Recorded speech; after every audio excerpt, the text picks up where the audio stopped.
Wasn't really excited about the car yesterday afternoon, the last practice, but the car, it come around. I think it's going to be okay. We've got a good engine in it, but going to see something you probably had never seen on Fox.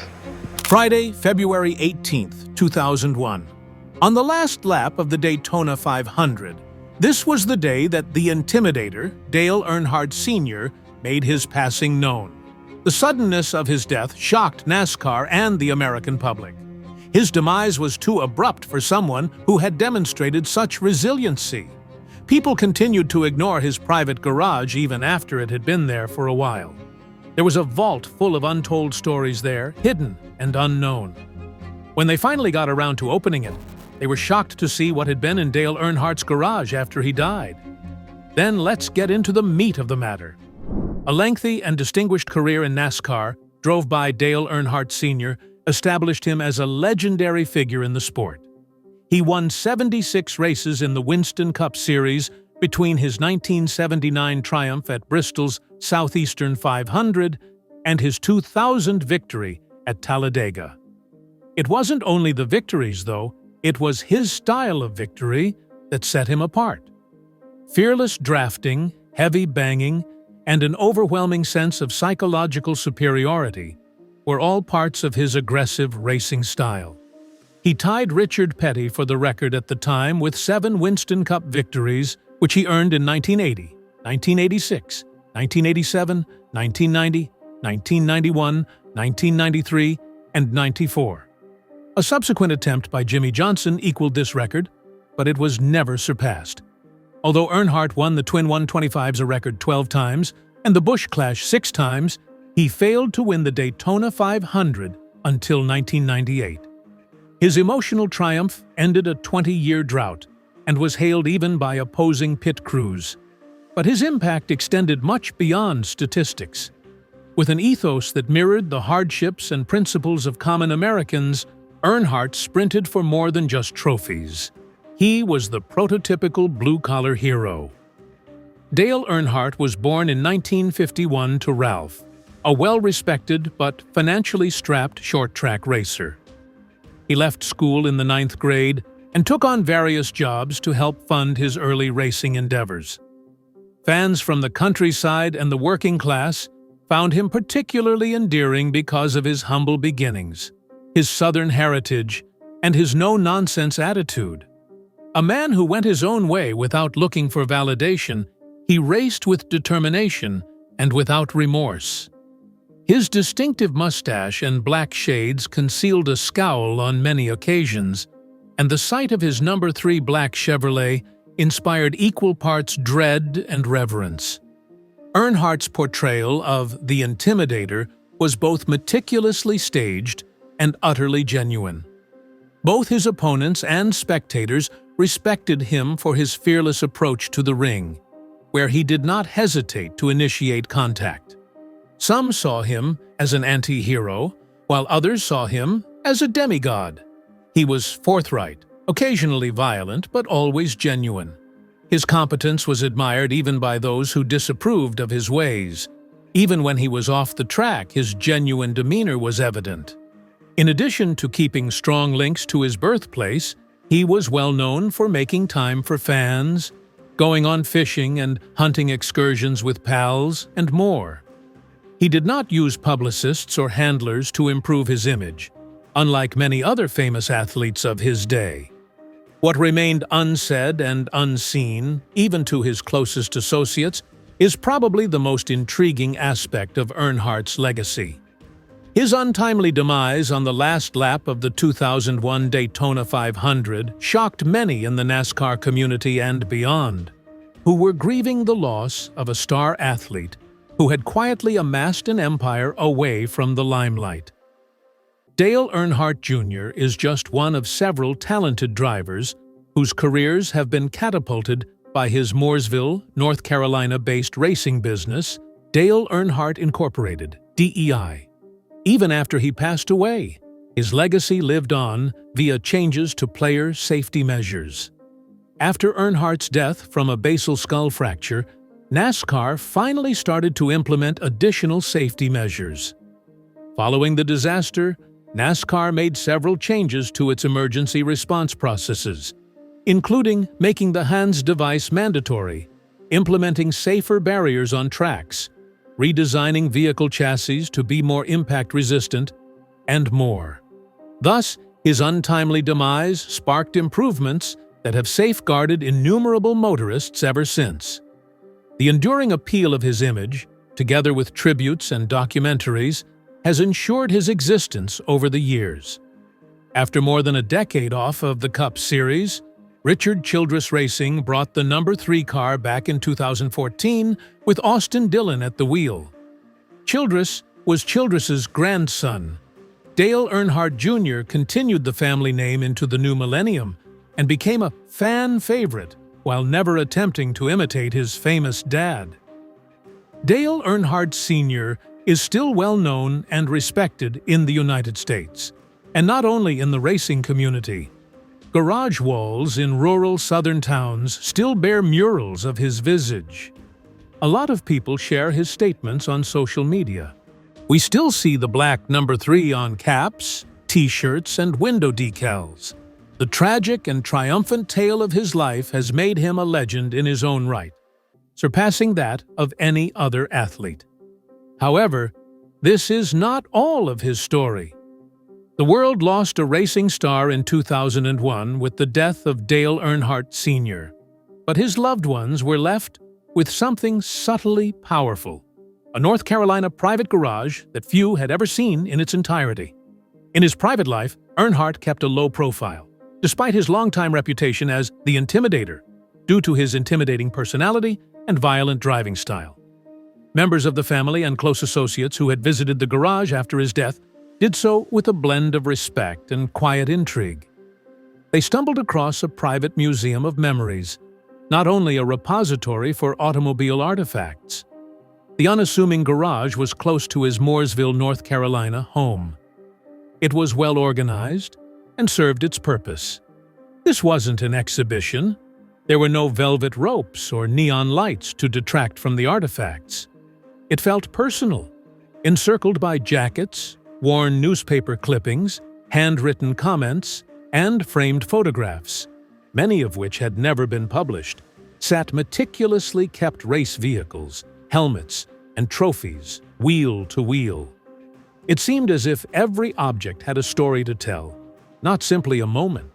Surrounded by tools, tires, grease, and grime, it felt less like a warehouse tour and more like entering a silent autobiography. I left behind everything there wasn't only a statement about the tangible things Earnhardt had left behind, it was a statement about everything.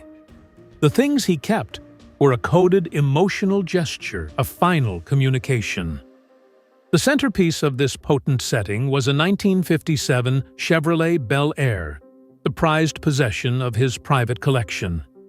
It was obvious that this Chevy had been kept rather than repaired, in contrast to the immaculate examples shown at auto exhibitions. The sofa had its original upholstery. Fading labels and fingerprints adorned the engine compartment. The chrome accents on the dashboard had developed a patina that can only be achieved over many years of use. Earnhardt considered this an artifact of his past. The automobile brought back fond memories of his boyhood in Kannapolis, where he would observe and learn from his father, Ralph Earnhardt, as he worked on vehicles in the yard. The 1957 Chevy wasn't only the focal point of the garage, it served as a temple. Encircling it were photographs of young Dale, posing on toolboxes, resting against his father's vehicles, and smiling through hands coated with grease. This was obviously the starting point of the tale, given its setting. Everything else in the garage was a living history of his racing career. On display were a number of authentic NASCAR race vehicles, each meticulously preserved in the state it had been in following its most recent race. The genuine deal, these vehicles still showed the dirt, dings, and wear and tear from their last laps in the race. Proudly leaning against a wall, the paint of the matte black number 3 Goodwrench Chevrolet Monte Carlo, possibly the most iconic car in NASCAR history, absorbed the dappled light. the blue and yellow Wrangler-sponsored Chevy he raced during his 1980s ascent to fame, and other cars from his illustrious collaboration with Richard Childress's championship days were nearby. It was unusual to see these aged vehicles in such good condition. Teams typically sell or reuse racing vehicles rather than keeping them for the drivers, evidently realizing that each machine represented a milestone that statistics alone could never completely respect. Earnhardt had clung onto these particular machines. The collection of memorabilia in Earnhardt's garage revealed a side of him that not even his closest associates could fully appreciate while he was alive. A guy who valued his legacy more than his own ego. The garage of Dale Earnhardt Sr. was not an exhibition space. Guests were not greeted with any informational plaques, velvet ropes, or glossy displays. The layout, on the other hand, suggested that Earnhardt was trying to convey something via the use of things rather than words. Everything was back where it had been before: the car, the helmet, the jacket, and the message. The automobiles were pivotal, and none more so than the number 3 Goodwrench Chevrolet Monte Carlo, a legendary ride that had become an emblem of dread and greatness in the 90s. The garage included many restored examples of this vehicle, each dating back to a different year and sporting the telltale signs of its previous adventures: dings in the paint, rubbing against the tires, and filth adhering to the fenders. You wouldn't call them showroom restorations. Earnhardt climbed out of them, and they were left just as he found them. The shattered rear panel from one Monte Carlo's 1996 Winston 500 Triumph lingered on, as did his incredible comeback from 18th position with a few laps to go, which resulted in one of his most amazing triumphs at Talladega. His favorite short track, Bristol Motor Speedway, which he won 9 times throughout his career, was somewhat visible on another. There was a throwback to the days when the sleek black number 3 became famous in the garage, with the Wrangler-sponsored Pontiac Grand Prix from the mid-1980s. This blue and yellow ride belonged to Earnhardt's Richard Childress racing days, when he was still building his image as a relentless racer during the Wrangler years. Despite the Wrangler car's relative obscurity compared to the Goodwrench entries that followed, it served as a crucial stepping stone to his early career, particularly his championship seasons of 1986 and 1987. These years marked the beginning of his famed driver-owner association with Childress. Vehicles used on racing days weren't the only ones maintained.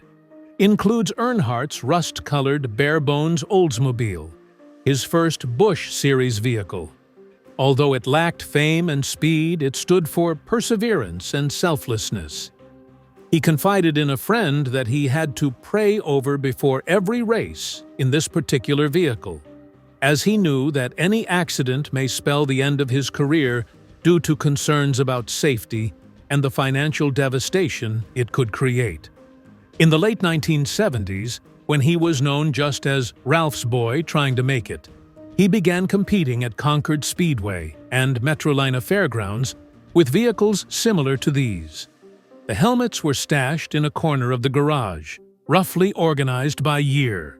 Fire suits marked with perspiration accompanied the first open-face variants, which had scratched visors. This man began racing with these instruments when safety equipment was scarce and expectations were high. His subsequent helmets, which had more sophisticated cushioning and stylistic paint jobs, reflected the increasing professionalism of NASCAR and his rising status within it. Someone has written, "Ran it hot, won it anyway," in silver Sharpie on one chipped visor of the 1990 Coca-Cola 600. Mixed in among the helmets were other seemingly little personal belongings, but which really had profound meaning. A worn leather duffel bag with faded race travel cards from Atlanta, Michigan, and Richmond. A paper note that said "spare suit" that was scotch-taped to an extra fire suit.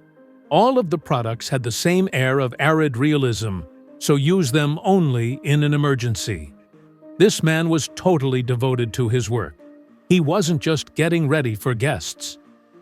At the rear of the garage, on a dusty shelf, was a collection of medals, some shiny and others weathered. The recognizable winged form of the vintage 1998 Harley J. Earl Daytona 500 trophy was present. Some of the lesser, less significant prizes included a 1975 plaque from Hickory Motor Speedway, a ceramic mug from a dirt track invitational, and a thank you plate from a local school fundraiser where he had contributed an autographed tire. The statistics kept by NASCAR do not include these obscure awards, yet they conveyed a story all their own. They had a conversation with a man who, despite his success, never forgot his roots. And then there were the unexpected pieces. His hunting rifle displayed on the wall next to a signed picture of Johnny Rutherford, a camouflage cap stitched by a fan in 1996 with the word DEI, a pair of antlers wrapped in duct tape and marked Talladega 1990, post-race gift from Junior. These quirky personal artifacts showed Earnhardt's sense of humor, his friendships, and his unwavering devotion to his heritage and supporters. The now famous 1957 Chevrolet Bel Air is an essential part of every tale involving the memorabilia. The condition was not pristine. When you leaned in, the chairs creaked and the paint had worn down. This automobile, however, was unique. Fragmented images of a young Dale Earnhardt and his father, Ralph, around it as it stood in the center of the garage. A tale of chrome and steel, the Chevy was an American icon. Dale had seen his father work on similar cars in Kannapolis when he was a kid. There was no need for it to win races, since it had already achieved a larger victory. It kept the memory of the beginning alive. Dale Earnhardt didn't collect mementos of fame or power, despite his zeal. The pieces belonged to a life that was full of purpose and speed. From a dented visor to a crumpled trophy, every object belonged to a life narrative conveyed through quiet, grease, dirt, and metal. A temple to triumph did not exist in the garage. Thinking about who he competed for and why he raced was the point. The Richard Childress Racing Museum in Welcome, North Carolina, or the DEI site in Mooresville, now house many of these objects. Some things stay hidden, kept the way they were, since no one can put a price on them. No, that's not all. Original racing cars, championship trophies, and melancholy tributes to Earnhardt's memory and legacy dominated much of the garage area, but there were also surprising, quirky relics here and there that added complexity and richness to the overall image. Not exactly what one would anticipate in a place rich in motorsport history, but a forklift parked near the garage's back was one of the first peculiarities that caught the eye of guests. However, this forklift was unlike any other.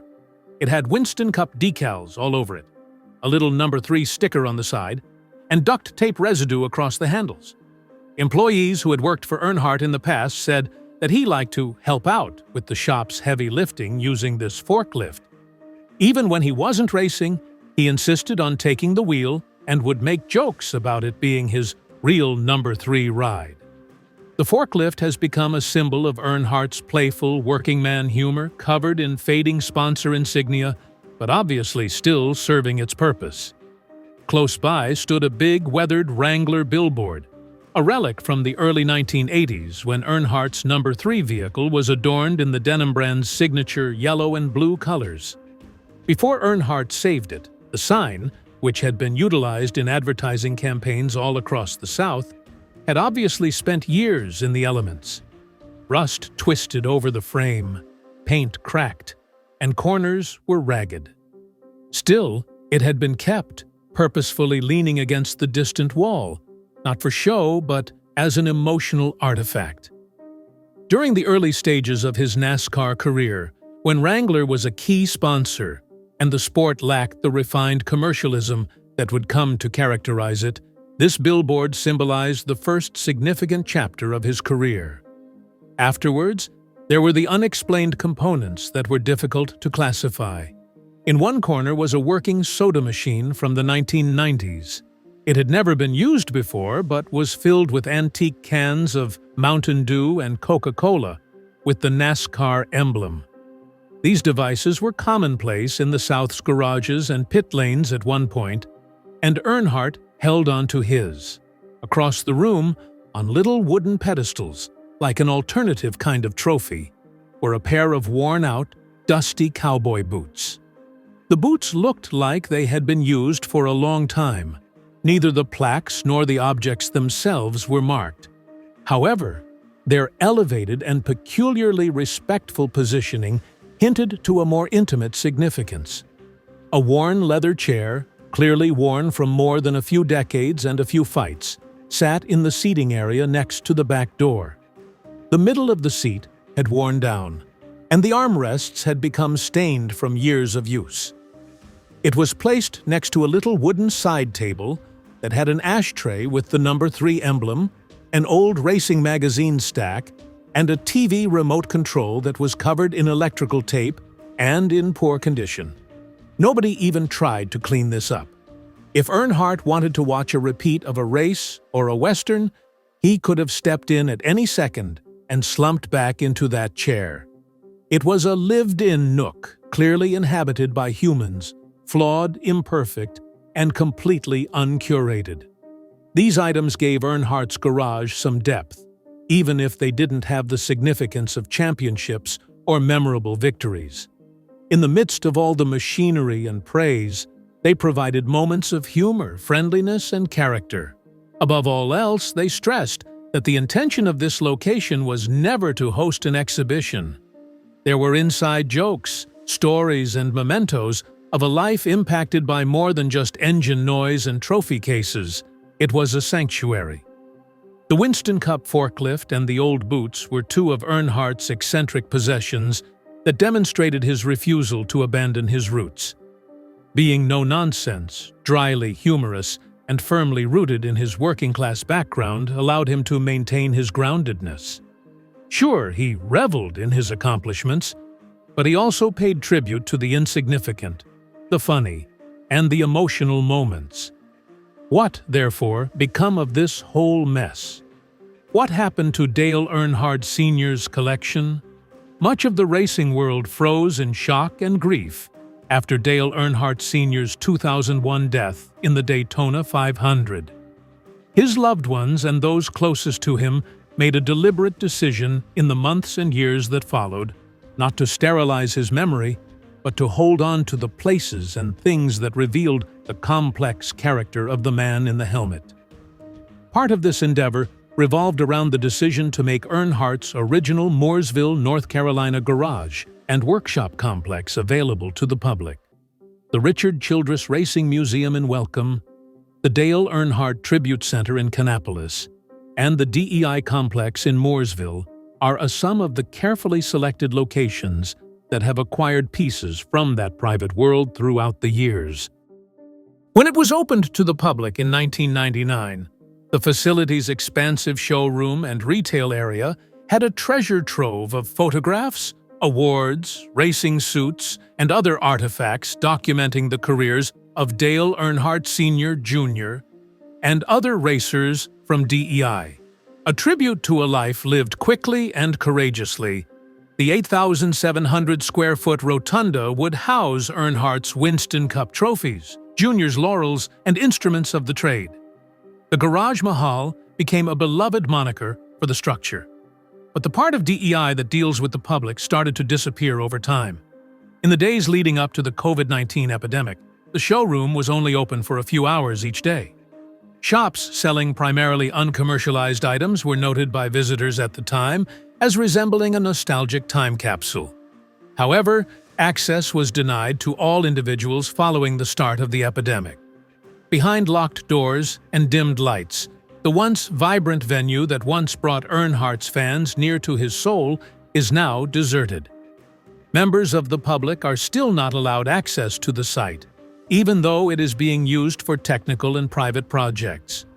Visitors to Welcome, North Carolina, may get a closer look at Earnhardt's legacy at the Richard Childress Racing Museum, which has an extensive collection of his race vehicles and other memorabilia. Almost 50,000 square feet make up the museum, which was opened to the public in 2003 at the location of the original RCR store. One of Earnhardt's team haulers, autographed by fans following his 2001 demise, is also on display at the RCR Museum. Many guests have commented about the profound impact of being in the presence of such genuine machinery and thoughtful touches. Though the exhibits are well organized and have inscriptions that detail the history of each vehicle, race, and image, it is the energy, the feeling that Earnhardt's spirit remains in the spaces he previously traversed, that makes a lasting impression. There are a number of local and regional initiatives that pay tribute to him, while the RCR Museum is the largest and most official. In Kannapolis, North Carolina, where he was born and raised, there are permanent and traveling exhibits that pay homage to Earnhardt's life and work. His personal belongings and dirt track medals from his boyhood are on display at the Monroe Paul Center and other local racing museums, which help to illustrate his modest origins. Rather than portraying Dale as the Intimidator, these community-focused exhibits show an intimate side of the man, reminding guests that he was once a dreamer from Kannapolis. The Curb Museum of Music and Motorsports is another location that from time to time showcases Earnhardt relics. The museum isn't devoted entirely to him, but it does have rotating NASCAR displays that occasionally include memorabilia from his career. These exhibits highlight his ties to the South's musical and cultural heritage as well as his involvement in racing. Fans frequently come across relics in these smaller, more personal settings that evoke strong recollections of witnessing him race. But not every piece of Earnhardt's memorabilia has ended up in a museum or library. Cars and fire suits in particular have found their way into private collections. Although he was able to retain over 40 of Earnhardt's original vehicles, not everything could be, according to his longtime team owner and close friend, Richard Childress. Unfortunately for his admirers and children, some of his possessions ended up at auction blocks. Dale Earnhardt's daughter, Kelly, has gone public with her displeasure with the current system for accessing family heirlooms, pointing out that Teresa Earnhardt and the DEI estate still own a lot of the stuff. There seems to be a more intricate web of legacy management and familial dynamics at work here, as rumors have it that not even Dale Jr. could collect his own race outfits from the DEI. It has been said that there are chambers within the DEI complex that supposedly still include race suits, photos, and notes made by Dale Sr., which have been kept undisturbed since his death. Fans and former workers feel that these relics are more than just memorabilia. They are pieces of history that should be redistributed to the public. Despite the fact that the area is private and access is restricted, they nevertheless have a special place in their hearts. Taylor Earnhardt is the daughter of Dale Sr. and Teresa. One can only hope that she will inherit the inheritance and decide to share more of it with fans when the time comes. Until then, a lot of DEI's remaining content is out of reach. Dale Earnhardt's legacy is just as powerful as ever.